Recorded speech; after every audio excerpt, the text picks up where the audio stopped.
Ce vidéoclip produit par l'École polytechnique fédérale de Lausanne fait partie de son cours d'introduction à l'information, à la communication et au calcul. Il s'inscrit dans le deuxième module de ce cours qui porte sur les notions d'échantillonnage et de reconstruction de signaux, puis introduit les notions d'entropie et de compression de l'information. Le troisième clip de cette leçon sur le thème de l'entropie porte sur la façon de la calculer en pratique. Le clip du professeur Levesque, renseigné ci-contre, offre un traitement complémentaire de ce sujet. D'un point de vue strictement formel, l'entropie d'un message est définie comme suit.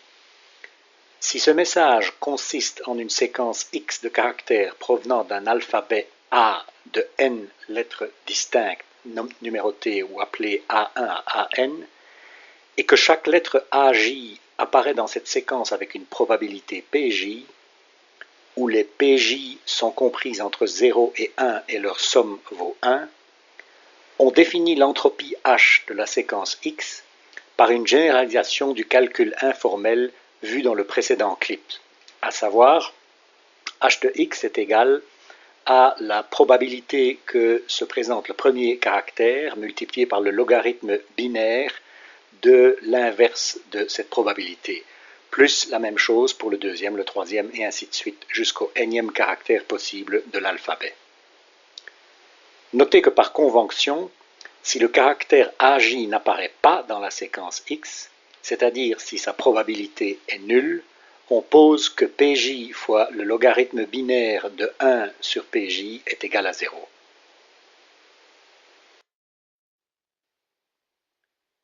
Notez aussi que la formule précédente est valable dans tous les cas, même si les PJ ne sont pas estimés sur la séquence du message X lui-même.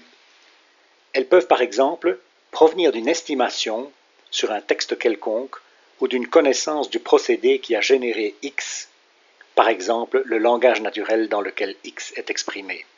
Ce qui compte est uniquement les probabilités PJ de chaque lettre, peu importe d'où elles proviennent.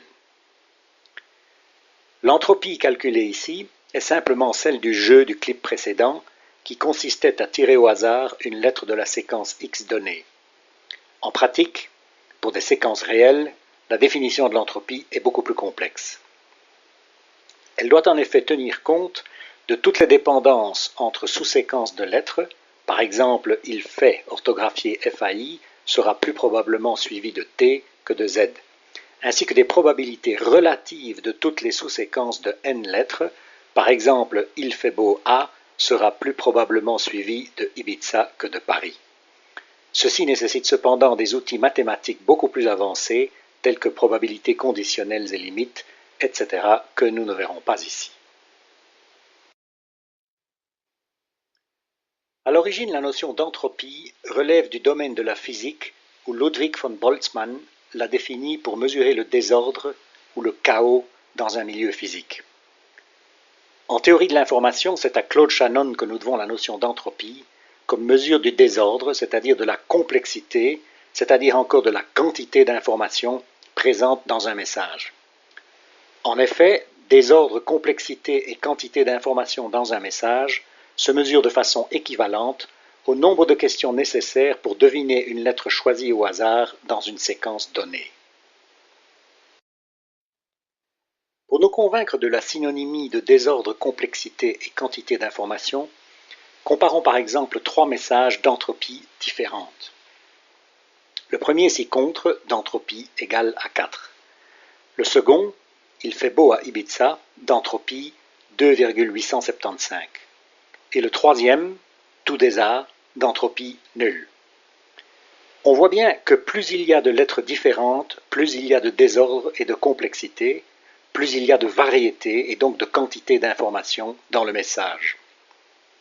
Au contraire, plus il y a de lettres semblables, moins il y a de désordre et de complexité, plus il y a de redondance et donc moins il y a de quantité d'informations dans le message. La formule qui définit l'entropie appelle quelques remarques. Pour une probabilité PJ comprise entre 0 et 1, le logarithme binaire de l'inverse de cette probabilité est nécessairement supérieur ou égal à 0. Mais il est dans la plupart des cas un nombre réel non représentable par un nombre fini de chiffres ni dans le système décimal, ni dans le système binaire. Pour la quasi-totalité des messages x réels, l'entropie h de x est positive. Elle ne peut être nulle que si et seulement si l'ordre est total, c'est-à-dire si toutes les lettres du message sont les mêmes, ou en d'autres termes, si le message ne renferme aucune information intéressante. Si n est la taille de l'alphabet utilisé, l'entropie de la quasi-totalité des messages x sera en pratique inférieure au logarithme binaire de n. Elle ne sera égale à ce maximum logarithme binaire de n que si et seulement si le désordre est total, c'est-à-dire si toutes les n lettres de x sont différentes, ce qui serait exceptionnel en pratique. Pour nous convaincre de ces propriétés, commençons par constater que si toutes les probabilités Pj sont comprises entre 0 et 1, tous les termes Pj fois le logarithme binaire de l'inverse de Pj sont nécessairement supérieurs ou égaux à 0, et donc l'entropie h de x est nécessairement supérieure ou égale à 0, ce qui prouve la première propriété. Constatons ensuite que la fonction f de x égale au logarithme binaire d'un nombre x est concave pour toute valeur de x supérieure ou égale à 0. Ceci implique en particulier que pour toute valeur x1 et x2 supérieure ou égale à 0, la moyenne des logarithmes binaires de x1 et x2 est inférieure ou égale au logarithme binaire de leur moyenne x1 plus x2 divisé par 2. Donc plus généralement, pour deux probabilités P1 et P2 comprises entre 0 et 1 et dont la somme vaut 1, et pour toute valeur x1 et x2 supérieure ou égale à 0, le produit de P1 fois le logarithme binaire de x1 plus P2 fois le logarithme binaire de x2 est nécessairement inférieur ou égal au logarithme binaire de P1 fois x1 plus P2 fois x2.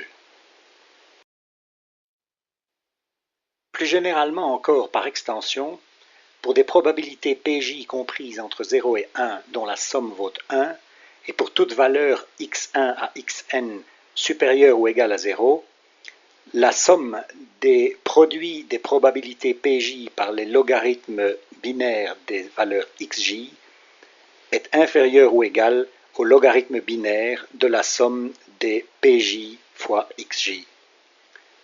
En appliquant cette inégalité avec les xj égaux à l'inverse des Pj, on obtient finalement que l'entropie h de x est inférieure ou égale au logarithme binaire de P1 sur P1 plus P2 sur P2, etc. jusqu'à Pn sur Pn, ce qui est égal au logarithme binaire de la somme de n unités, soit le logarithme binaire de n CQFD.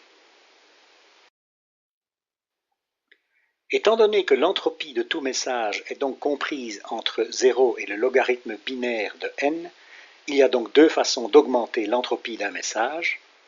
Primo, on peut rendre les probabilités d'apparition de différents caractères de x plus égales, c'est-à-dire les apparitions de ces caractères plus équiprobables. Ou secondo, on peut augmenter la taille n de l'alphabet dans lequel le message x est rédigé.